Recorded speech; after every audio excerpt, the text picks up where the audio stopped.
আমরা গতদিন যে জিনিসগুলো পড়াইছিলাম যে পোলার যৌগ সম্বন্ধে আমরা আইডিয়া দিয়েছিলাম, পোলার যৌগ গতদিন বা তার আগের দিন পোলার যৌগ সম্বন্ধে আমরা আলোচনা করেছিলাম। পোলার যৌগ কি? যেসব সমযোজী যৌগের মধ্যে অধিক তড়িৎ ঋণাত্মক মৌল নেটওয়ার্কে প্রবলেম, আনমিউট করে তোমাদের সবাইকে মিউট করে দিতে হবে। আগে শোনো, কথা শেষ হবে, তারপরে কথা বলবা। ওকে, আচ্ছা, ইথানল আমরা বলতেছিলাম যে পোলার যৌগ যেসব যৌগের মধ্যে, যেসব সমযোজী যৌগের মধ্যে অধিক তড়িৎ ঋণাত্মক মৌল থাকার কারণে আংশিক ধনাত্মক বা আংশিক ঋণাত্মক চার্জ সৃষ্টি হয়, সেই সব সমযোজী যৌগকে পোলার যৌগ বলে। পোলার যৌগ, পানি একটা পোলার যৌগ। পানির মধ্যে আংশিক ধনাত্মক আংশিক ঋণাত্মক চার্জ আছে, কারণ পানির মধ্যে অধিক তড়িৎ ঋণাত্মক মৌল অক্সিজেন বিদ্যমান। ওকে, এরপরে ইথানলের দিকে তাকাই। ইথানলের সংকেতটা আমরা দেই C2H5OH।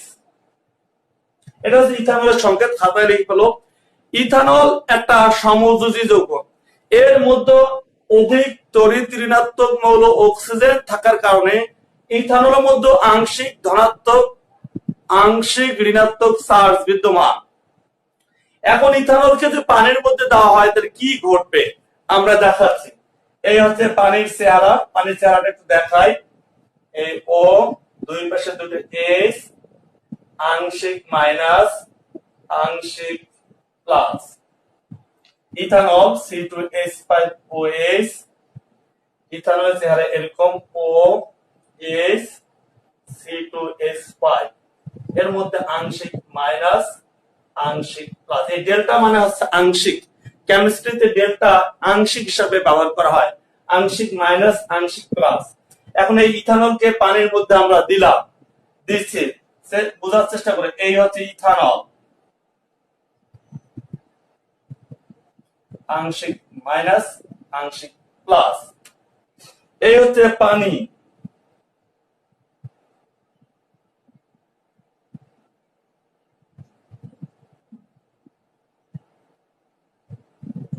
আংশিক মাইনাস আংশিক প্লাস। এই প্লাস প্লাস হাইড্রোজেন, ইথানলের ধনাত্মক হাইড্রোজেন, পানির আংশিক ঋণাত্মক অক্সিজেন গৌণ স্থির বৈদ্যুতিক আকর্ষণ বল দ্বারা আকর্ষণ করতেছে। আরো একটা দিলাম ইথানল,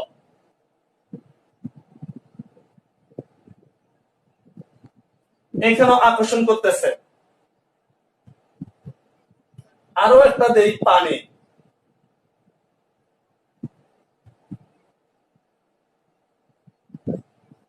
এখানে আকর্ষণ করতেছে। এই আকর্ষণটা হচ্ছে গৌণ স্থির বৈদ্যুতিক আকর্ষণ বল। আকর্ষণগুলোকে আমরা তীর চিহ্ন দিয়ে দেখিয়েছি। যেহেতু অ্যালকোহলের মধ্যে বা ইথানলের মধ্যে আংশিক ধনাত্মক আংশিক ঋণাত্মক চার্জ বিদ্যমান, আংশিক ধনাত্মক হচ্ছে হাইড্রোজেন, আংশিক ঋণাত্মক হচ্ছে অক্সিজেন।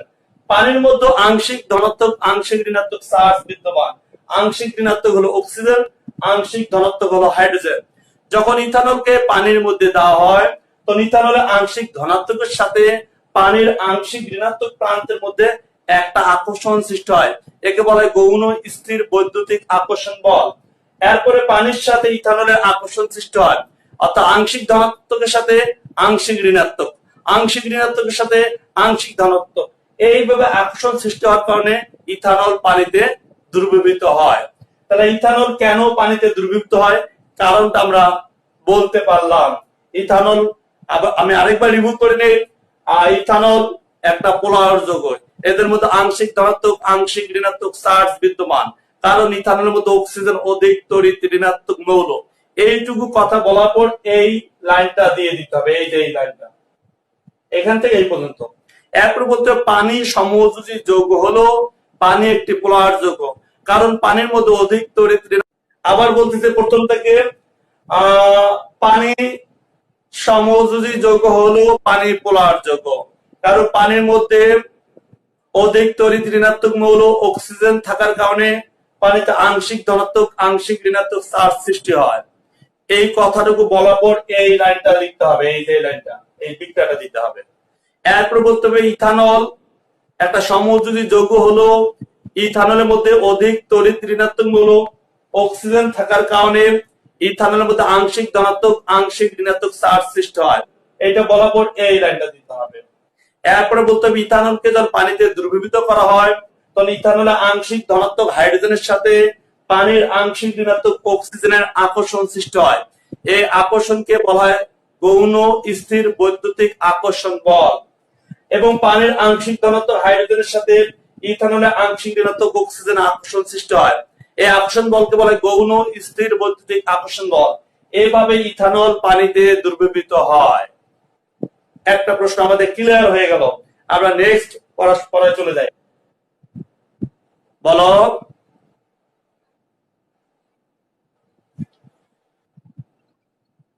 আচ্ছা, এই যে অ্যাডমিট হওয়ার জন্য চেষ্টা করতেছে একজন, এটা কে দেখি তো? আননোন। অ্যাডমিট করতেছি না। আচ্ছা, অ্যাডমিট করলাম। হ্যাঁ, আমরা লাস্ট যে কথাটা ইথানল যে বললাম, এই যে ধনাত্মক আংশিক ধনাত্মক আর আংশিক ঋণাত্মক আকর্ষণ করতেছে, এটাকে বলে গৌণ স্থির বৈদ্যুতিক আকর্ষণ বল। এই কারণে তো অ্যালকোহল পানিতে দ্রবীভূত হচ্ছে। গ্লুকোজের ক্ষেত্রে একই ঘটনা ঘটে। গ্লুকোজের মধ্যে আংশিক ধনাত্মক আংশিক ঋণাত্মক চার্জ আছে, তাই গ্লুকোজও পানিতে এইভাবে আকর্ষণ হয় এবং গ্লুকোজও পানিতে দ্রবীভূত হয়। এই প্রশ্নটা পরীক্ষায় অনেকবার এসেছে।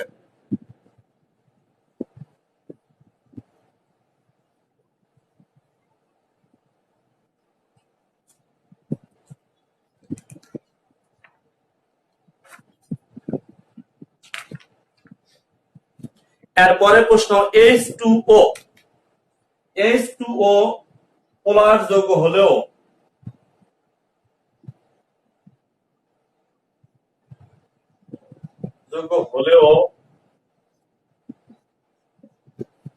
H2S নন পোলার।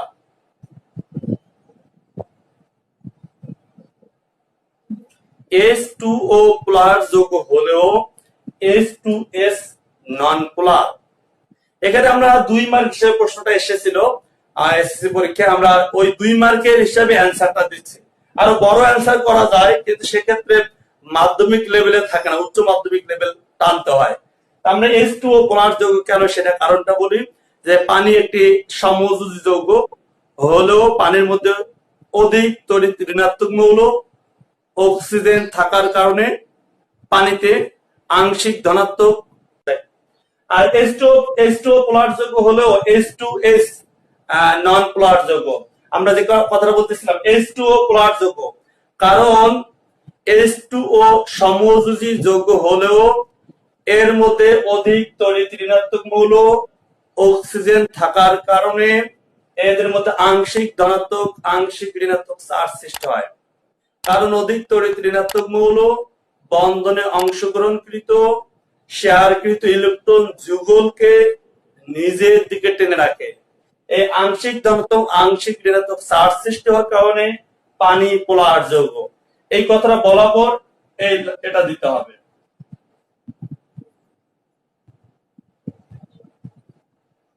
আংশিক মাইনাস আংশিক প্লাস। ইচ্ছা করলে এইভাবে একটা তীর চিহ্ন দিতে পারবা, এখানে ইলেকট্রন দুটাও দেখাইতে পারবা। ইলেকট্রনটা অক্সিজেন নিজের দিকে টেনে রেখেছে। ওকে, অপর দিকে H2S নন পোলার যৌগ, কারণ H2 বোঝা যাচ্ছে না, বরাবর করে লিখবো, কিন্তু সকালে কালকে কেউ তো কথা বলবো না। আচ্ছা আচ্ছা আচ্ছা আচ্ছা আচ্ছা,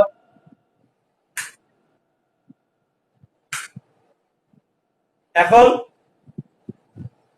এখন লেখা একটু উন্নত হয়েছে না? এটা তো ইউটিউবে ইউজ করতাম।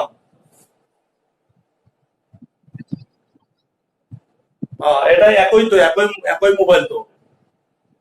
আচ্ছা, H2O HO আমরা যেটা বললাম কেন পানি পোলার যোগ্য, অপরদিকে H2S নন পোলার, কারণ H2S এর মধ্যে অধিক তড়িৎ ঋণাত্মক মৌল নেই।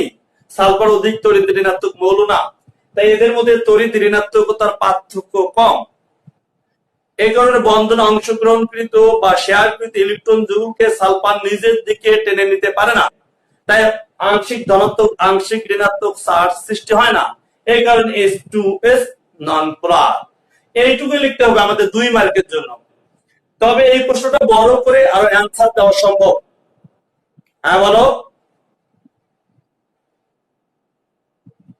এইটাই 2 হ্যাঁ দিতে পারবে, যদি কেউ এখানে 2 দেয় দিতে পারবে।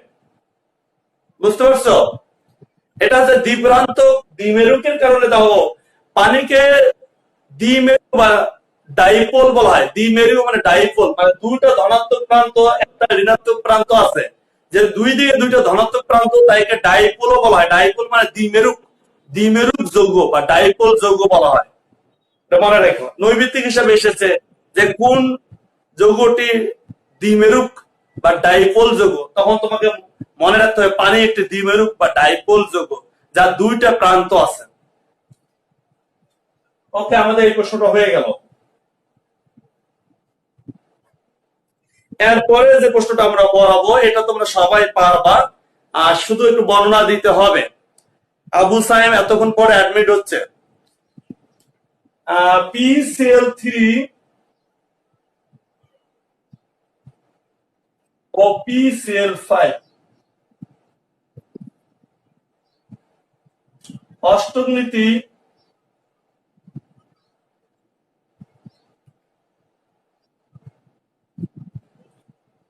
PCl3 PCl5 অষ্টক নীতি ও 2 এর নীতি। দেখো, অষ্টক নীতি আর 2 এর নীতি,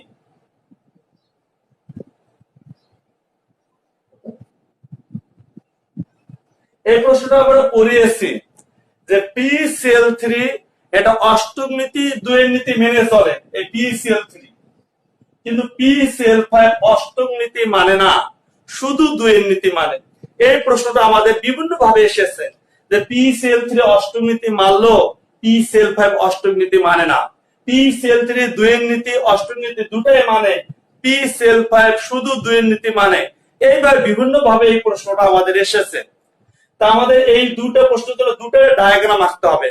অষ্টক নীতি 2 এর নীতিকে সংজ্ঞা দিতে হবে, তারপরে ব্যাখ্যা দিতে হবে কেন এটা অষ্টক নীতি 2 এর নীতি দুটাই মেনে চলে আর PCl5 শুধু 2 এর নীতি মেনে চলে। তাহলে আমাদের প্রথমে কি এই দুটো ডায়াগ্রাম দিতে হবে, তারপরে তোমাদের অষ্টক নীতি কি 2 এর নীতি কি বলতে হবে, তারপরে কেন এটা অষ্টক নীতি 2 এর নীতি দুটাই মেনে চলতেছে আর PCl5 শুধু 2 এর নীতি মেনে চলতেছে, সেই ব্যাখ্যাটা আমাদের দিতে হবে স্টেপ বাই স্টেপ। প্রথমে আমরা দুটোর ডায়াগ্রাম দিয়ে দেই।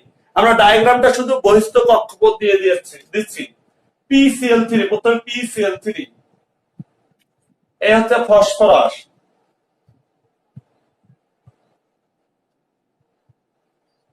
15+। ফসফরাসের বহিস্থ কক্ষপথে 5টা ইলেকট্রন, এই 2 3, এই 5টা। এরপরে দিলাম 3 পাশে 3টা ক্লোরিন, 17+। ক্লোরিনের বহিস্থ কক্ষপথে 7টা ইলেকট্রন,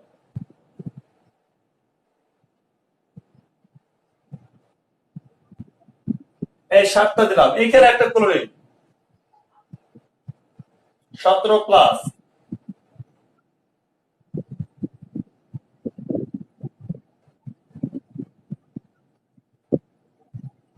7টা ইলেকট্রন দিলাম, এইখানে একটা ক্লোরিন,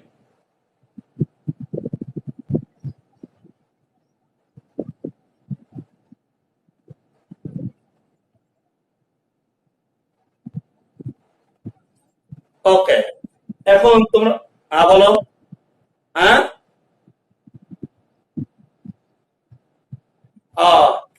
আচ্ছা আচ্ছা আচ্ছা আচ্ছা, মিউট করে দিলাম সবাইকে। ওকে, বোঝার চেষ্টা করো যে এটা কেন অষ্টক নীতি 2 এর নীতি দুটাই মেনে চলে। অষ্টক নীতিটা আমরা বলে দিই, কোন মৌলের বহিস্থ কক্ষপথ, কোন মৌলের বহিস্থ কক্ষপথে 8টা। কথা বল, সবাই কথা বলবো না। হ্যাঁ, কি সমস্যা? হ্যালো,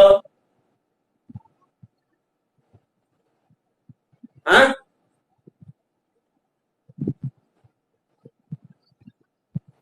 আনমিউট কেন? কেন আনমিউট করবো? ও, কি সমস্যা হয়েছিল?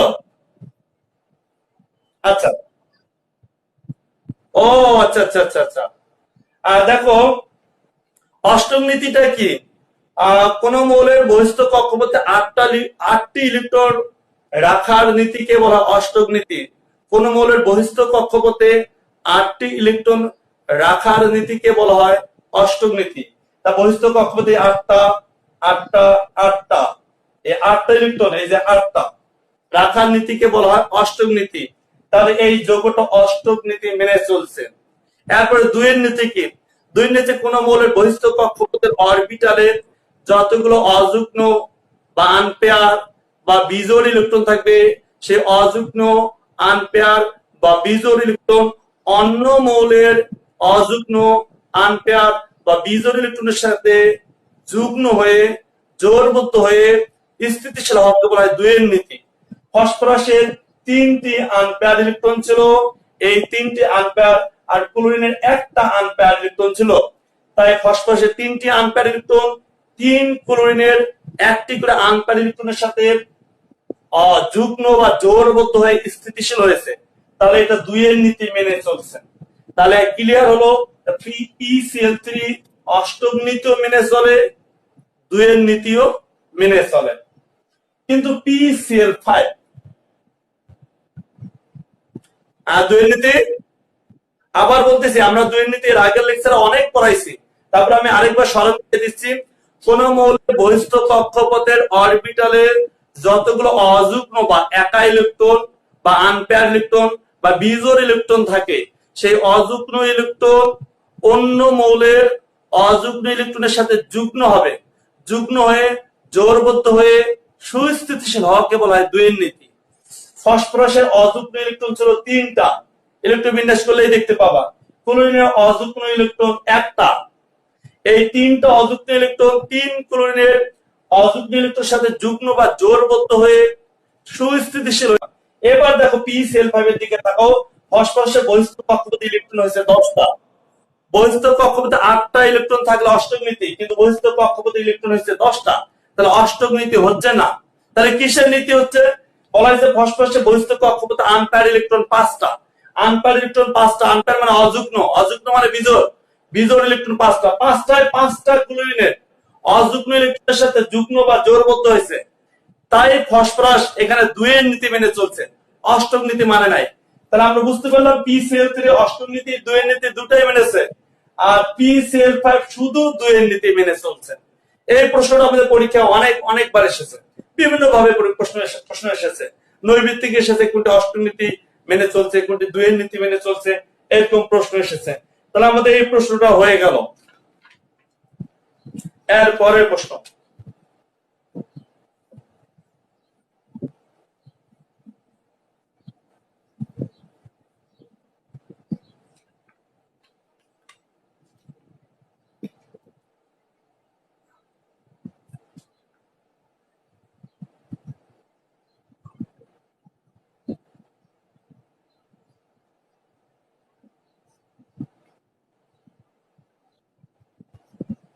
অধাতুতে আয়নিক সমযোজী দুই ধরনের বন্ধন গঠন করে।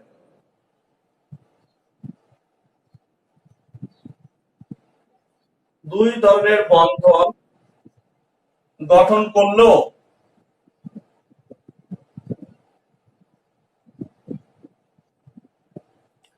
অধাতু আয়নিক সমযোজী দুই ধরনের বন্ধন গঠন করলেও ধাতু শুধু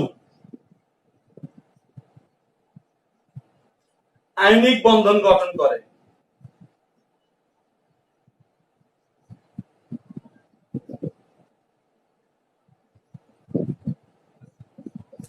এটা আমাদের উদাহরণ দিয়ে এসেছে যে ম্যাগনেসিয়াম শুধু আয়নিক বন্ধন গঠন করলো, ক্লোরিন আয়নিক সমযোজী দুই ধরনের বন্ধনে গঠন করতে পারে। তাহলে ক্লোরিনটা অধাতু, তাহলে আমরা অধাতু আয়নিক সমযোজী দুই ধরনের বন্ধন গঠন করে। ধাতু শুধু আয়নিক বন্ধন গঠন করে? এই প্রশ্নটা দেওয়ার জন্য তোমাকে আয়নিক বন্ধন কাকে বলে, আয়নিক বন্ধন শর্ত দিতে হবে। আর সমযোজী বন্ধন কাকে বলে, সমযোজী বন্ধনের শর্ত দিতে হবে। দেওয়ার পর তারপরে ব্যাখ্যায় দিতে হবে এই প্রশ্নের। এটা 4 মার্কের প্রশ্ন। তা প্রথমে আয়নিক বন্ধন কাকে বলে এর শর্তগুলো দিব। আয়নিক বন্ধন কাকে বলেন? ধাতু অধাতুর মধ্যে যে বন্ধন গঠিত হয়, ধাতু ইলেকট্রন দান করে ধনাত্মক আয়ন আর অধাতু ইলেকট্রন গ্রহণ করে ঋণাত্মক আয়ন সৃষ্টি হয়, এই ধনাত্মক আর ঋণাত্মক আয়ন যে বন্ধনের মাধ্যমে যুক্ত হয় তাকে বলা হয় আয়নিক বন্ধন।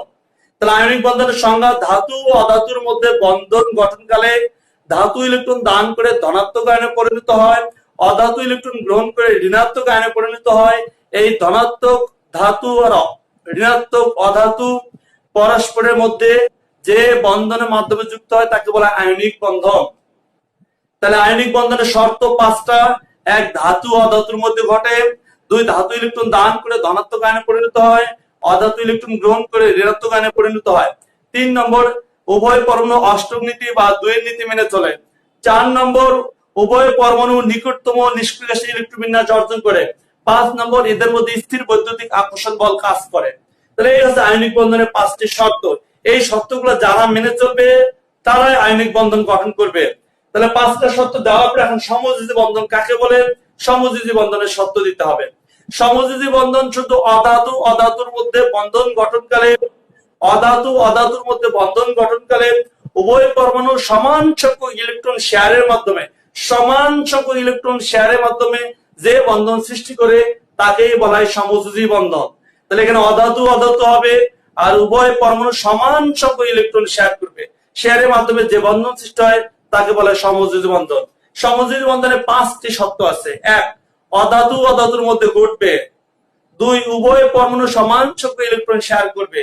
3, উভয় পরমাণু অষ্টক নীতি বা দ্বৈত নীতি মেনে চলবে। 4, উভয় পরমাণু নিকটতম নিষ্ক্রিয়শীল ইলেকট্রন বিন্যাস অর্জন করবে। 5, এদের মধ্যে দুর্বল ভ্যান ডার ওয়ালস বল কাজ করবে। এই বারবার বাঁচতেছে। আচ্ছা, এদের মধ্যে দুর্বল ভ্যান ডার ওয়ালস বল কাজ। সমযোজী বন্ধনের 5টি শর্ত: 1, অধাতু অধাতুর মধ্যে ঘটে। 2, উভয় পরমাণু সমান সংখ্যক ইলেকট্রন শেয়ার করে। 3, উভয় সমযোজী বন্ধনের 5টি শর্ত: 1, অধাতু অধাতুর মধ্যে ঘটে। 2, উভয় পরমাণু সমান সংখ্যক ইলেকট্রন শেয়ার করে। 3, উভয় পরমাণু অষ্টক নীতি বা দ্বৈত নীতি মেনে চলে। 4, উভয় পরমাণু নিকটতম নিষ্ক্রিয়শীল ইলেকট্রন বিন্যাস অর্জন করে। 5, এদের মধ্যে দুর্বল ভ্যান ডার ওয়ালস বল কাজ করে। এখন আমরা মূল প্রশ্নে চলে আসি। অধাতু অধাতু আয়নিক বন্ধনের মধ্যে শর্তের মধ্যে আমরা অধাতু পেয়েছি, ধাতু অধাতুর মধ্যে ঘটে। আবার সমযোজী বন্ধনের শর্তের মধ্যে অধাতু পেয়েছি। তো অধাতু আয়নিক এবং সমযোজী দুই বন্ধনের শর্তের মধ্যেই বিদ্যমান, অর্থাৎ অধাতু ছাড়া আয়নিক বন্ধনও সম্ভব না, সমযোজী বন্ধনও সম্ভব না। তাই অধাতুর সাহায্যে আয়নিক সমযোজী দুই ধরনের বন্ধনেই গঠন সম্ভব। অপরদিকে ধাতু শুধু আয়নিক বন্ধন গঠন করে, কারণ আমরা ধাতু বন্ধনের শর্তে শুধু ধাতুকে পেয়েছিলাম, কিন্তু সমযোজী বন্ধনের শর্তে ধাতুকে পাই নাই। তাই ধাতু দ্বারা শুধু আয়নিক বন্ধনেই গঠন করা সম্ভব। এরপরে তুমি উদাহরণ দিতে পারো 4 মার্কের, যেমন তুমি ক্লোরিন দিয়ে উদাহরণ দিতে পারো, সোডিয়াম ক্লোরাইড। এখানে ধাতু অধাতু আয়নিক বন্ধনের ডায়াগ্রাম দিলা, ক্লোরিন অধাতু, সোডিয়াম ধাতু আয়নিক বন্ধন গঠন করছে। তারপরে দিলা তুমি পানি H2O, এখানে হাইড্রোজেন অক্সিজেন দুইটাই অধাতু, অধাতু অধাতু সমযোজী বন্ধন গঠন করছে। তাহলে অধাতু অধাতু সমযোজী বন্ধন, ধাতু অধাতু আয়নিক বন্ধন। তার মানে দুই বন্ধনের মধ্যে অধাতু বিদ্যমান আর ধাতু শুধু আয়নিক বন্ধনে বিদ্যমান। তাহলে আমরা বলতে পারি অধাতু দ্বারা আয়নিক সমযোজী দুই ধরনের বন্ধন গঠন করা সম্ভব হলো, ধাতু দ্বারা শুধু আয়নিক বন্ধন গঠন সম্ভব। তাহলে আমাদের হাইড্রোজেন যদি কোনো অধিক তড়িৎ ঋণাত্মক পরমাণুর সাথে সমযোজী বন্ধন গঠন করে, হাইড্রোজেন কোনো অধিক তড়িৎ ঋণাত্মক পরমাণুর সাথে সমযোজী বন্ধন গঠন করে, সেক্ষেত্রে অধিক তড়িৎ ঋণাত্মক পরমাণুটি সমযোজী বন্ধনে শেয়ারকৃত ইলেকট্রন যুগলকে নিজের দিকে টেনে রাখে। ফলে যৌগের মধ্যে আংশিক ধনাত্মক আংশিক ঋণাত্মক চার্জ সৃষ্টি হয়। আমরা দেখা একটা উদাহরণ, হাইড্রোক্লোরিক অ্যাসিড, এই হচ্ছে হাইড্রোক্লোরিক অ্যাসিড, দুটো ইলেকট্রন ছিল, একটা হাইড্রোজেনের একটা ক্লোরিনের, এই দুটো ইলেকট্রন ক্লোরিন টেনে রাখলো, কারণ সে অধিক তড়িৎ ঋণাত্মক হয়ে গেল এরকম, একটা হাইড্রোজেন ইলেকট্রন একটা ক্লোরিন ইলেকট্রন, দুটাই ক্লোরিনের দিকে, এটা হলো আংশিক মাইনাস, এটা হলো আংশিক প্লাস। তাহলে আমরা যে কথা বলতেছিলাম, হাইড্রোজেন যদি কোনো অধিক তড়িৎ ঋণাত্মক পরমাণুর সাথে সমযোজী বন্ধনে অংশগ্রহণ করে, তাহলে অধিক তড়িৎ ঋণাত্মক পরমাণুটি সমযোজী বন্ধনের শেয়ারকৃত ইলেকট্রন যুগলকে নিজের দিকে টেনে রাখে, নিজের দিকে টেনে রাখছে, ফলে অধিক তড়িৎ ঋণাত্মক পরমাণুটি আংশিক ঋণাত্মক আর হাইড্রোজেন হয় আংশিক ধনাত্মক। এরকম যৌগ যদি একাধিক কাছাকাছি আসে, একাধিক যৌগ যেমন হাইড্রোক্লোরিক অ্যাসিড, একাধিক অণু যদি কাছাকাছি আসে, তো একটা হাইড্রোক্লোরিক অ্যাসিড বা একটা হাইড্রোজেন আংশিক ধনাত্মক হাইড্রোজেনের সাথে আরেকটা অণুর আংশিক ঋণাত্মক পরমাণুর সাথে একটা বন্ধন সৃষ্টি হয়। এই যে বন্ধনটা সৃষ্টি হলো, হাইড্রোজেনের সাথে ক্লোরিনের বন্ধন, প্লাস মাইনাস আকর্ষণ করবে, এই যে বন্ধনটা, এটাকে বলা হয়েছে হাইড্রোজেন বন্ধন। তাহলে হাইড্রোজেন বন্ধনের সংজ্ঞা আমরা আবার বলতেছি, ভালো করে ক্লিয়ার করে দিচ্ছি যে হাইড্রোজেন যদি কোনো অধিক তড়িৎ ঋণাত্মক পরমাণুর সাথে সমযোজী বন্ধনে অংশগ্রহণ করে, তাহলে অধিক তড়িৎ ঋণাত্মক পরমাণু সমযোজী বন্ধনে শেয়ারকৃত ইলেকট্রন যুগলকে নিজের দিকে টেনে রাখে, ফলে আংশিক ধনাত্মক আংশিক ঋণাত্মক চার্জ সৃষ্টি হয়। এরকম এরকম হাইড্রোজেন পরমাণু সম্মিলিত যৌগ অনেকগুলো যৌগ একসাথে আসলে একটি হাইড্রোজেন ধনাত্মক প্রান্তের সাথে অপর অণুর আংশিক ঋণাত্মকের এক ধরনের আকর্ষণ সৃষ্টি হয়। এই আকর্ষণকেই বলা হয় হাইড্রোজেন বন্ধন। আমরা এখানে হাইড্রোজেন বন্ধন দিছি, হাইড্রোজেন ক্লোরিন, হাইড্রোজেন ক্লোরিন। এই হাইড্রোজেন আর ক্লোরিনের মধ্যে একটা দুর্বল বন্ধন সৃষ্টি হয়েছে, এটাকে বলা হয় গৌণ স্থির বৈদ্যুতিক আকর্ষণ বল। এইখানে একটা আকর্ষণ সৃষ্টি হয়েছে, এইটাকে বলা হয়েছে হাইড্রোজেন বন্ধন। হাইড্রোজেনের সাথে অপর পরমাণু, অপর অণুর ঋণাত্মক পরমাণুর সাথে একটা আকর্ষণ সৃষ্টি হয়েছে, এটাই হচ্ছে হাইড্রোজেন বন্ধন। হাইড্রোজেন বন্ধন দুই ধরনের হতে পারে, একটা অণু মধ্যস্থ হাইড্রোজেন বন্ধন, অর্থাৎ একটা অণুর সাথে আরেকটা অণুর, আরেকটা হচ্ছে একটা অণুর ভিতরে পরমাণুর মধ্যে হাইড্রোজেন বন্ধন হতে পারে। একটা এই দুই বন্ধনের নাম একটা আন্তঃআণবিক হাইড্রোজেন বন্ধন, একটা অণু মধ্যস্থ হাইড্রোজেন বন্ধন। এইটাকে বলা হয়েছে আন্তঃআণবিক হাইড্রোজেন বন্ধন। আর অণু মধ্যস্থ হাইড্রোজেন বন্ধনটা আমরা দেখাচ্ছি, এটা হচ্ছে আন্তঃআণবিক হাইড্রোজেন বন্ধন। অণু মধ্যস্থ হাইড্রোজেন বন্ধনটা এরকম, আমরা একটা যৌগ দেখাই, তোমরা এই যৌগটা, এই জিনিসটা তোমরা জানো, এখন জানো, এটা দেখতে এটা এটা এটা হচ্ছে বেনজিন, তোমরা জানো এরকম একটা চেহারা বেনজিন। এইখানে আছে ও, এটার নাম আছে ফেনল বা কার্বলিক অ্যাসিড, এটাও তোমরা জানো। এইখানে একটা মূলক আছে নাইট্রো মূলক, ধরো NO2, এই পাশে একটা অক্সিজেন, এই পাশে একটা অক্সিজেন, ধরো এটা নাইট্রো মূলক। এইটা আংশিক ধনাত্মক, এটা আংশিক ঋণাত্মক, আর এইটা আংশিক ঋণাত্মক, এটা আংশিক ধনাত্মক। এই ধনাত্মক ঋণাত্মক টানতেছে, এই যে অক্সিজেন হাইড্রোজেন, এই যে ধনাত্মক ঋণাত্মক আকর্ষণ করতেছে, এইটা হচ্ছে অণুর মধ্যস্থ হাইড্রোজেন বন্ধন। আর এটা আন্তঃআণবিক হাইড্রোজেন বন্ধন। একটা অণুর ভিতরে যদি হাইড্রোজেন বন্ধন সৃষ্টি হয়, সেটা অণুর মধ্যস্থ হাইড্রোজেন বন্ধন। আর একাধিক অণুর মধ্যে যদি হাইড্রোজেন বন্ধন সৃষ্টি হয়, সেটা বলে আন্তঃআণবিক হাইড্রোজেন বন্ধন। তাহলে হাইড্রোজেন বন্ধন দুই ধরনের, একটা আন্তঃআণবিক হাইড্রোজেন বন্ধন, একটা অণুর মধ্যস্থ হাইড্রোজেন বন্ধন। তাহলে হাইড্রোজেন বন্ধন শেষ হয়ে গেল। এখন আমরা ধাতব বন্ধনে কি যাবো না, আজকে শেষ করে দিব?